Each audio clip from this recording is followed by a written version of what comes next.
Hello friends, welcome to இது நம்ம சமையலறை. நம்ம சமையலறையில் ரொம்ப டேஸ்டியான கறி மசாலா எப்படி அரைக்கிறதுன்னு தான் பார்க்க போகிறோம். இந்த மசாலாவை நீங்கள் வீட்டில் ப்ரிப்பேர் பண்ணி வச்சுக்கிட்டிங்கன்னா எந்த ஒரு நான்வெஜ் ரெசிப்பியாக இருந்தாலும் சரிதாங்க, ரொம்ப சூப்பராகவும் டேஸ்ட்டாகவும் செஞ்சு அசத்திடலாங்க. கடைகளில் வாங்குகிற மசாலா எந்த அளவுக்கு சுத்தமானதுன்னு நம்மளுக்கு தெரியாது.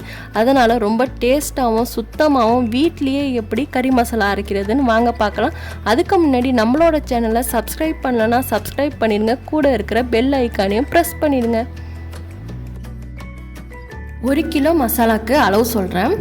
1/2 கிலோ ஜீரகம் எடுத்திருக்கேன். 1/2 கிலோ ஜீரகத்துக்கு 400 மிளகு எடுக்கணும். 400 மிளகுல 200 வெள்ளை மிளகும் 200 கருப்பு மிளகும் எடுத்திருக்கேன். 100 கசகசா, 50 பெருஞ்சீரகம் சோம்பு எப்படி வேணாலும் சொல்லிக்கலாம். ஒரு 4 முழு பட்டை, 20 கிராம்பு 20 ஏலக்காய் எடுத்திருக்கேன். நம்ம நான்வெஜ்ஜில் பட்டை கிராம்பு போட்டு தான் தாளிப்போம், அதனால் இந்த அளவுக்கு எடுத்தால் போதும்.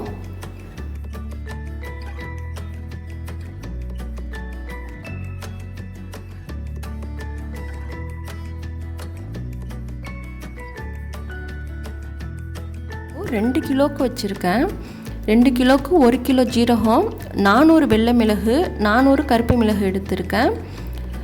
200 கசகசா, 100 பெருஞ்சீரகம், பட்டை கிராம்லாம் அதுக்கு தகுந்த மாதிரி கொஞ்சம் அதிகமாக வச்சுருக்கேன்.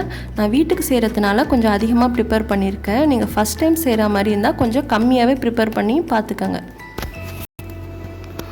இப்போது எல்லா பாக்கெட்டையும் பிரிச்சுட்டு இந்த மாதிரி தனித்தனி மரவையில் போட்டு வெயிலில் நல்லா காய வச்சு எடுத்துக்கோங்க. ஃபஸ்ட்டு டே கண்டிப்பாக இந்த மாதிரி தனித்தனியாக தான் காய வைக்கணும், ஒன்றா சேர்க்கக்கூடாது. ஒரு நாள் நல்லா வெயிலில் தனித்தனியாக காய வச்சாச்சு. காய வச்சதுக்கு அப்புறமா நல்லா புடச்சிட்டு இந்த மாதிரி எல்லாத்தையும் ஒரே பாத்திரத்தில் ஒன்று சேர்த்து வச்சிட்டேன். இது மறுநாளும் காய வைக்கணும்.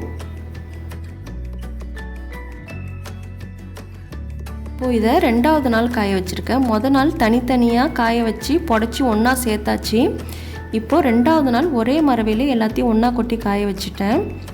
இந்த மரவையில் பார்த்திங்கன்னா மல்லி காயுது. இந்த மசாலா அரைச்சதுக்கப்புறம் எப்படியோ ரைஸ் மில்லில் மல்லி அரைக்க கேட்பாங்க, அதனால் 1 கிலோ மல்லியும் காய வச்சு வச்சுருக்கேன்.